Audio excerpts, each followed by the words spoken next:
It's time to take your business to the next level, the boss level. These are the premier business owner strategies and successes being utilized by the industry's top talent today. Rock your business like a boss, a VO boss. Now let's welcome your host, Ann Ganguza. Hola, Boss Voces. Bienvenidos al podcast con Ann Ganguza y Pilar Uribe.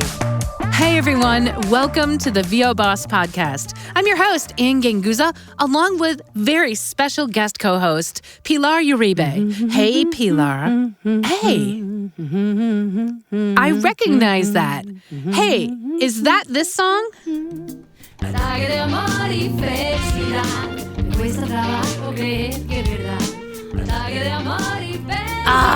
Pilar.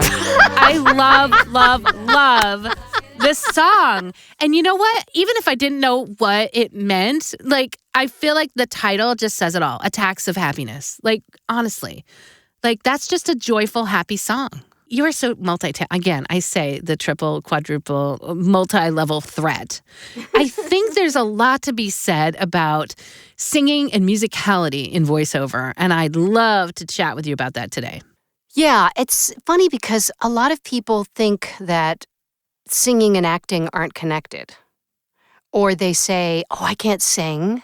You don't have to be a singer to have a sense of musicality and incorporate that or into a musician. your work. We'll do singing musician, right? I think there's so many parallels in voiceover.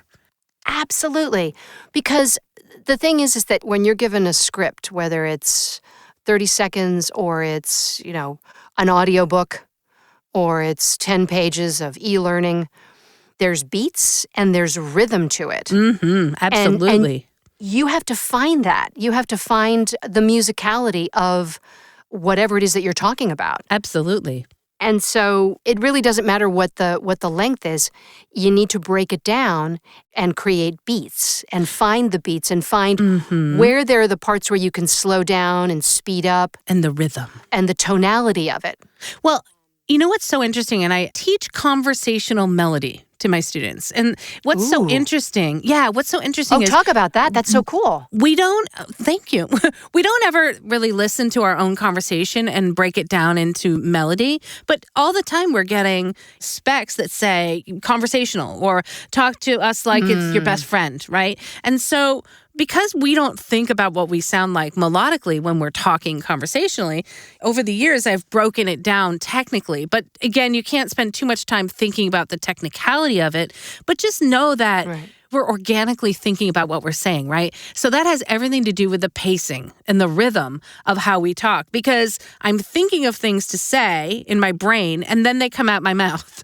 And when that happens, I'm thinking, okay, now I know what I'm going to say, right? So I'm thinking, here's my rhythm and my length of what I'm going to say. And then I know what I'm saying. And ultimately, when it comes to important words that I want you to hear, I'm basically making those whole notes or holding the notes longer. So I really want you to listen to this. So I've really emphasized that. And so that becomes part of a melody. It becomes part of music. If you read music, think of it as your whole note. And all the words that lead up to the important word as your half notes, your 16th notes, your 8th notes, whatever that is. And then you also need to think about phrasing, right? Because I don't breathe in the middle of what I'm saying to you. I don't do this and then breathe and chop my phrases like this. I do this. All my words are kind of flowing along and I'm creating a phrase or a thought or an idea in one breath. So it's similar to singing, right? And singing phrases, because you don't stop and breathe in the middle of them all. You basically have one breath and you're like, hey, this is what I want to say to you.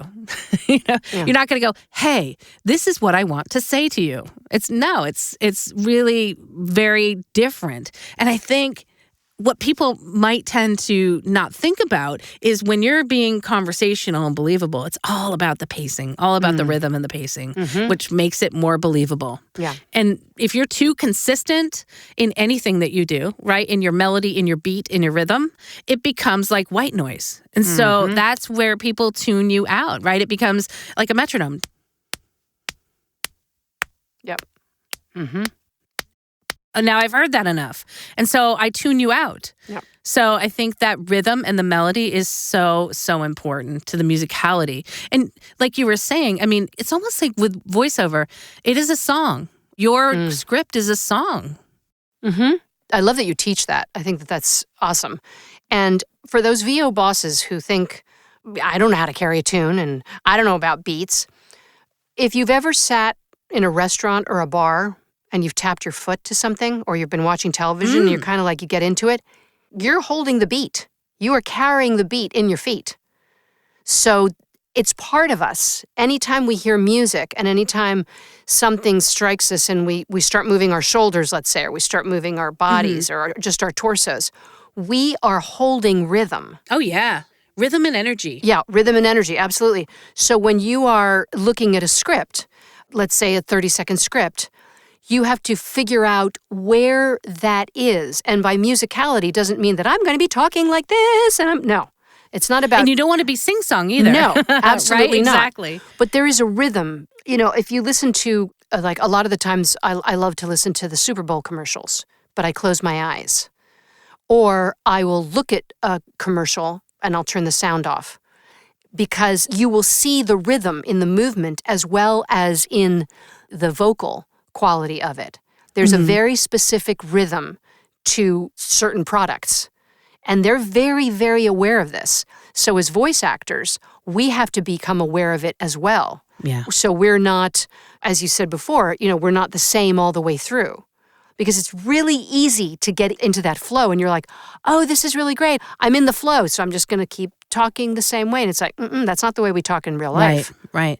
But I love how you brought up that there's, to any particular script or any particular commercial, if you listen, there's a musicality. And then there's something that they call sonic branding, right? Ba-da-ba-ba-ba, that kind of thing. Or we got the meats, that kind of thing, where it becomes part of the brand, that melody. But you want your melody, when you're voicing something, to be something that draws the listener in. And that usually means something that is not consistent or musical in any kind of consistent pattern, because that then becomes predictable. And the last thing that we want to do is to become predictable in our voiceover acting. Yeah, it's really important to, when you're listening to voiceovers, because that's where you do the homework. That's when you find out, oh, what is it that these people are getting, paid the big bucks, let's say for Super Bowl commercials? What is it that they have? And you'll find this little irregular heartbeats, shall we say. And you'll find little pieces of humor and little turns of a phrase. And it's not about copying it. It's about a big part of finding the musicality is also feeling it. Yes. You have to be able to kind of feel the rhythm, because when we're sitting there and we're tapping our feet, if we're in a bar or we're a restaurant, we're feeling the rhythm. And we're like, oh, okay, I'm having attacks of happiness. Ba-da-da-da-ba-ba-da-da-ba-ba. So, you can sit there and you can find that rhythm. You can do that when you're speaking, but you have to find the rhythm. I have to tell you, and if we're talking like all areas of music that can help you in voiceover, I have an app called App Accompanist. And actually that was introduced to me by my singing teacher. I do have a singing teacher. And what I love about singing, and even if I don't think, look, I'm not going to go out on the stage anytime soon and sing at the bar down the street. No, but it's all about being able to control, also warm up. I mean, singing is a great warm up for your voice. And also figure out where I can place my vocals. There's a lot to be said for placing vocals in different places. And that becomes a way that we can explore our range as a voice actor, and range in terms of pitch. But I don't think we should ever become like, oh, I just need to pitch up in this particular note for the rest of the copy. It just gives us a place to start from. And that is very, very helpful in getting different ranges in your vocal footprint. Yes, I totally get what you're saying. An image came to me because obviously as we grow older, our voices get deeper. And I've found a deepness in my chest that I was always up here talking here. I was sort of like up in my throat. And then when I started concentrating on my chest, I have found different levels of my chest voice. So it's right here. And it's really, really intense. And the cool thing is that it becomes a place where you feel where the sound is coming from rather than trying to mimic or trying to like get to a particular note. It becomes, I feel the vibration in my chest. So that's all I care about thinking about when I'm voicing this. Just make sure that voice is coming from my chest. And I actually saw this, Debbie Derryberry, who's a wonderful character actress.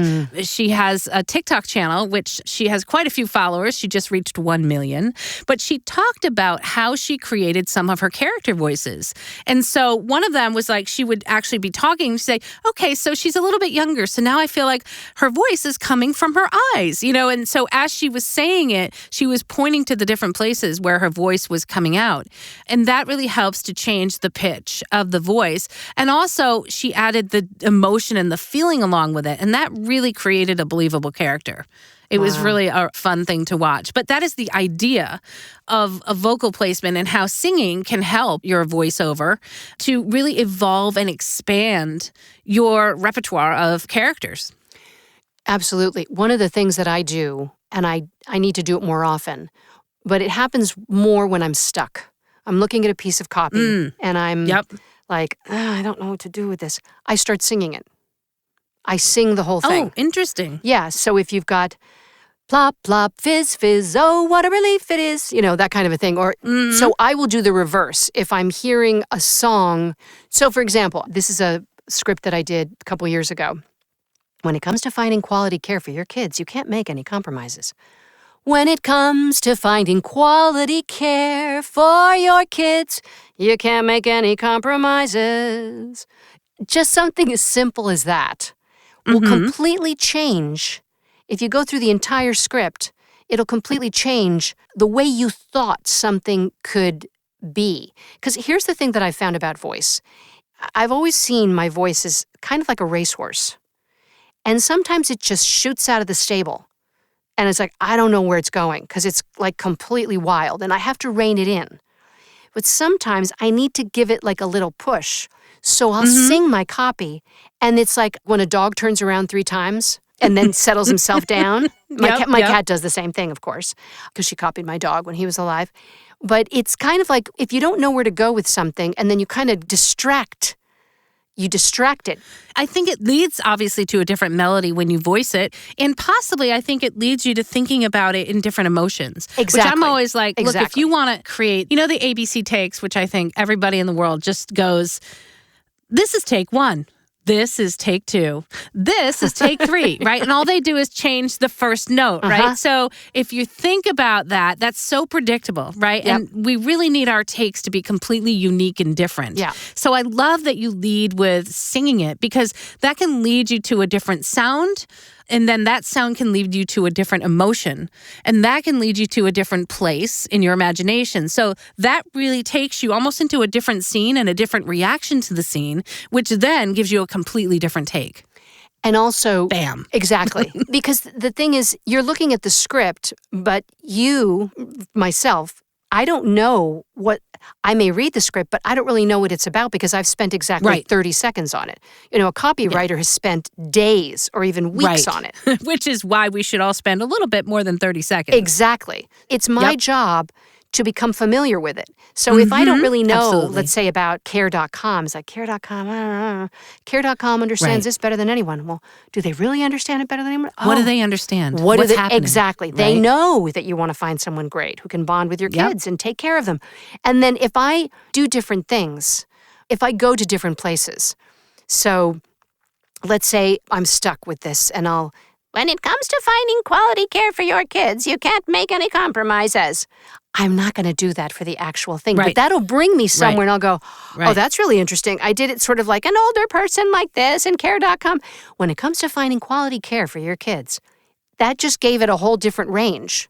I mean, I don't know how different, but I felt it different when I went back and I did it quickly, just as an example, because I got to a different place. Yeah, I get that. Here's a thought. It's so funny that you say you sing it because a lot of times when I come in my studio getting ready to do an audition, I'm singing because I'm like, hello, and here I am, I'm in the booth now. And so I'll just start singing it and I'll sing my script. It's so funny that you said that. And I consider that a little bit of a warm up, but here's a thought. thought, what if we just started singing the script while we then did a quick Google search and went to the website? Because I think then, again, I think there's a visual branding that you get from that company that can tell you how they want to portray themselves to the customer. And I think that would help a lot in terms of giving you a different scene, a visual plus your singing, and then go back to the copy and see what happens. And there's a big part of this that I can only speak for myself. But when I'm looking at a script for the first time, I have a built-in skeptic. And I have the adult that has to do her homework and she has to get the audition done. And what I do when I sing, and I also do exactly what you just said, which is I look at the copy and I'm sort of distracting myself. It's almost like I'm fooling the adult part of me. So I can kind of say, okay, it's time for you to take a step back and then let the child enter and play with the script. Absolutely. And that gives it more flavors too, because if you're looking at it with the eyes of an adult, like, okay, I have to break this down and I have to do this, which is important. Breaking down the script is really important and finding the beats. But it's also being able to say, okay, let's put the adult aside for a second and let's just play with it. Let's sing. Let's be goofy. Let's put on a boa in the, that's why I talk about using props in the booth when I'm doing auditions. And let's be a diva. I have a teacher who a lot of the times I'll be doing characters and then he'll have me go way, way off on a tangent and give me just to go completely over the top. And then he's like, okay, now go right into the character straight. You do the wild take. Right, And then exactly. Completely over the top, then bring it down. Yeah. That's an excellent piece of advice, too. And by going over the top, you can be singing, right? Again, I feel like just taking yourself out of that, metronome. Yes. Of here's what it should sound like. And then getting yourself off of that melody, whatever it takes, singing to get yourself off of that melody. There's so many people that they come into the booth with a melody in their head because they've heard it for years. Yeah. A particular announcery way. Yeah. This is different. What you need to do is to, again, make it that authentic, believable, and take it to a different note, really. I have a blog that I wrote that's called Perfectly Imperfect. And the voice artist, who's one of my favorite, doing this corporate piece, which is about 2 minutes long, talking about how technology should be made for all of us, right? She's a beautiful voice, but it's imperfect. It cracks, it splits, it's a little raspy, and she ends up talking on notes that we wouldn't anticipate. Meaning she's very much in the scene, very much talking and thinking as she's talking. And it leads her to these notes in the copy, which are beautiful and so unique that it makes me listen. And I think that is where we want to strive to be. We can't just say the words in a melody that is like we've already rehearsed it. We already know the ending of the story. We have to work in that melody that surprises us, that as we discover what's happening, it's evident in our melody. It's evident in our emotion. And I think that a lot of times that melody doesn't have to be all over the map. You don't have to be an opera singer. We don't have to be singing scales that are crazy. It can be, again, very nuanced. In our conversational melodies, we don't really, if you're talking about music, we don't really go thirds, right? Right. We aren't talking about this because we're not that excited all the time, right? Or maybe we're only excited for a few words. Yeah. Which, in case you can advance that third, you're almost never going between a C and a C sharp, right? Or a C and a D. Right. In conversational melody, a C and a D. I didn't say C and a D. I said C and a D. If you're musical, you're hearing that C and a D. I went up just a touch. And so musically, you're not creating crazy riffs or crazy splits unless maybe you're a character, right? And you have a more dynamic personality. So I think that the musicality changes with the character, changes with the emotion. Yes, absolutely.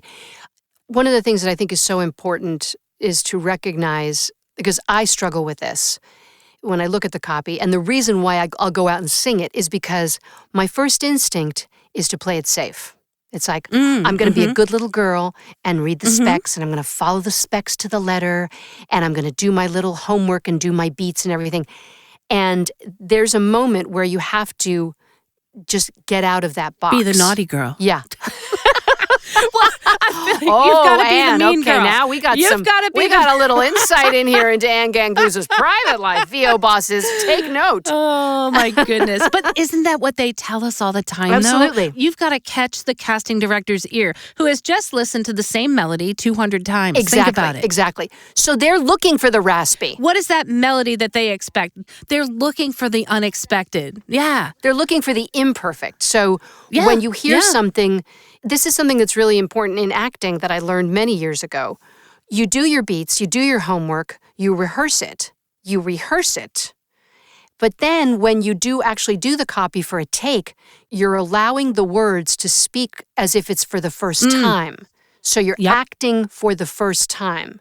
Because, the one thing that I hear when I'm in workshops is, people, they're reading the script. And it's like, you cannot read the script. Yeah. You can read the script Absolutely. when it's the first time. That's awesome. It's great. But if you're going to do that for an audition, you better have a whole world behind it. So it's like, and that's where employing something like music comes into it. I mean, this is something that someone else taught me in doing promos. It really helps to have something like a song in the back. So, for example, I'll take my headphones off and I'll put my iPhone headphones in so it doesn't bleed. And I'll be listening to music on my phone, and then I'll just listen to a piece of music that is going to help me out for this particular audition. Yep. And that'll kind of get me into Absolutely. the rhythm of Yep. it. And it's just really funny because I'll listen to when I first read it, and then I'll listen to it the second time around, and I'll be like, oh my God, that's a completely different read. It's completely It's different. the funniest thing. I love that for a tip because you know what's funny? I remember, and sometimes I'll do this. I'll do an example of here's why. If you're just simply yourself telling a story and you're focused on that melody fits any kind of music underneath you. You could have something strong and dramatic, or you could have something that's quiet. Yeah. And just look, I'm talking to you from the heart. And you could have swells of music when you're just like, I'm talking from the heart. And then you could be dramatic and loud underneath you. That fits. And it also fits with a calm piano piece. And it's so interesting when I do that example, I'll actually put different music underneath a very conversational voice and show how it really works. So that authentic, real sound, that melody goes with any type of music. And I think that's why it's really requested quite a bit, not only for that reason, because you can put any kind of music or maybe visuals with it because it works because you're telling the story, but also just because it's effective. Like if you're fighting with the other elements of the piece, which would be music and visuals, then you're fighting. And that is not effective in engaging your audience. Plus, it sells, right? That's like the bottom line. Most people want that because a real authentic person is going to sell more than an announcer or somebody that's mimicking or somebody that doesn't sound believable. And so therefore, you have to understand that melody of being engaged in a conversation without really trying to follow any other type of melody or mimicking a melody. I love to talk about music today. The one thing that I will say, especially for the people out there who don't sing, don't censure yourself. Yeah. Even if you're off key, it doesn't matter. You're in your booth, you're in a safe place. That's right. Sometimes, because I have a really good ear, so I can always hear when I'm just a little bit off. Or when I hear any other singer that's like literally like a sharp over or a sharp or a flat. And I can hear it and it's like, ugh. But the important thing is if you're on a roll and you're going at it in the booth, don't stop yourself. Follow through on that idea, even if you're not really sure where it's going. A lot of the times as voiceover actors, we want to get it perfect. And we don't let ourselves go through the entire phrase of that. So if you feel like, I'm not really sure where it's going, keep going. Because your voice is like a racehorse. You have to keep going with it. Even if it might not be going in exactly the direction that you imagined, don't stop yourself. Because you may find some great nuggets. Let it flow. Yeah. You may find some great nuggets in there. Yeah. Let it flow. And what's so interesting is I'm going to say as we round out. Let it flow. Sorry, I just had to bring that As we in. round out the end of this episode is try then, and this is a hard one. So understand your melody, let it evolve, let it come out of you naturally without trying to listen to it. Because once you try to listen to the melody as you're speaking it or voicing it, you then distract yourself from telling that story.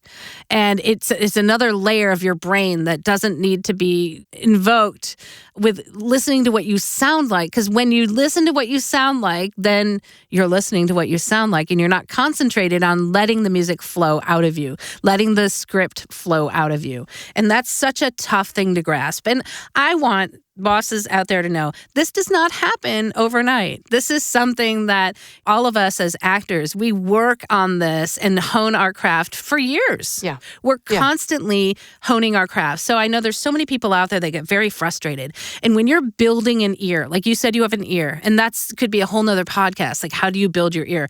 It is not an overnight thing. Building your ear takes time. And it's very difficult to detach yourself while still hearing yourself. As I was just saying, don't listen to your melody. Just let it evolve and let it flow out of you. And that's a tough thing to do. And while you're developing your ear, all of a sudden you can hear all sorts of weird things. And you're like, I don't even know what I'm listening to anymore. Yeah. That's the person who does 15 consecutive auditions in a row. By the 15th, you don't even know what you're listening to anymore. It's then become a repetitive rut. Yeah, no, absolutely. And something really to keep in mind is that there's only room for one role in the booth.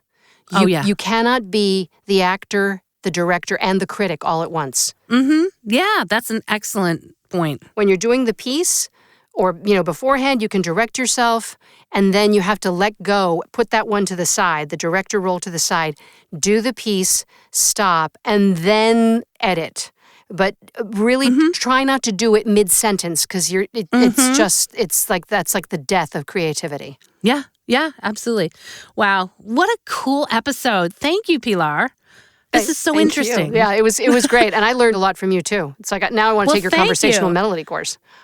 I took piano when I was younger, and I did sing a little bit to the point where I think that's where I base a lot of where my voice and my words come out. I mean, everything's a melody, right? Yep. Absolutely. So, everything is a melody. That being said, I'd like to give a huge shout out to our sponsor, IPDTL, that allows us to explore our melodies with friends and peers and coworkers near and far. You can find out more at ipdtl.com. You guys have an amazing week, and we'll see you next week. Bye. Ciao, bella mia.